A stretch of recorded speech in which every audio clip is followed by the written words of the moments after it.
Hey guys, मेरा नाम विकास वर्मा। मैं आज आप लोगों को बताने वाला हूँ ब्रह्मचर्य के नियम।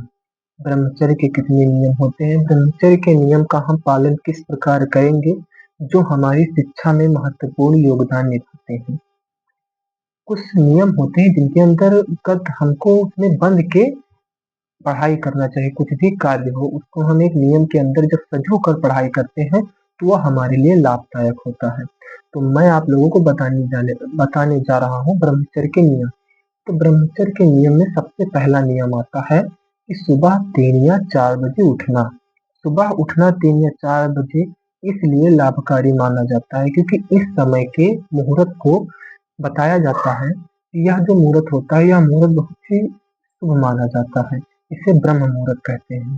ठीक, इसलिए हमको कोशिश करना है कि हमें जो है ब्रह्म मुहूर्त में उठना चाहिए। तो आप मान सकते हैं अपने टाइम टेबल में शेड्यूल में सेट कर सकते हैं कि सबसे पहले हमको सुबह 4 बजे उठना चाहिए। और 4 बजे उठने के बाद जो हमारा रोजाना का कृत्य होता है, जैसे शौच जाने के बाद हमको स्नान करना चाहिए। सुबह स्नान करने से होता क्या है कि जो हमारा मस्तिष्क होता है उसके ऊपर एक अच्छा प्रभाव पड़ता है और मस्तिष्क हमारे एकदम अच्छे रूप से सुचारू रूप से कार्यरत होता है। उसके बाद में करना हमें क्या होगा कि हमको अपने इंद्रियों पर संयम रखना होगा। हमें अपनी जो सोच है इसको हमेशा सकारात्मक रखनी चाहिए। हमें किसी भी प्रकार से यूट्यूब से या इंस्टाग्राम से, फेसबुक से कुछ ऐसे वीडियो ना देखना चाहिए जिससे हमारे मस्तिष्क पर निगेटिविटी का विकास होता है। हमें हमेशा सिर्फ और सिर्फ सकारात्मक वीडियो देखने चाहिए। उसके बाद में अगला नियम में आता है सात्विक आहार। हमें जो भोजन है हमें हमेशा अपना भोजन सात्विक करना चाहिए। मतलब मांस, मछली, मदिरा आदि का उपयोग ना करते हुए हमें सिर्फ और सिर्फ हरी सब्जियों का सेवन करना चाहिए। उससे होगा होगा क्या, हमें हरी की सब्जियों का सेवन करना चाहिए। हरी सब्जियों के सेवन करने से हमारे जो सभी प्रकार के विटामिन उनकी भी पूर्ति रहती है शरीर में अच्छे से। इसके बाद में सुबह या फिर शाम को जब भी हमें मौका मिले हम ध्यान साधना के ऊपर कोशिश ज्यादा करेंगे। हम नाम जप भी कर सकते हैं। ध्यान साधना में हम प्राणायाम, कपाल भास्त्रिका आदि प्रकार के प्राणायाम कर सकते हैं।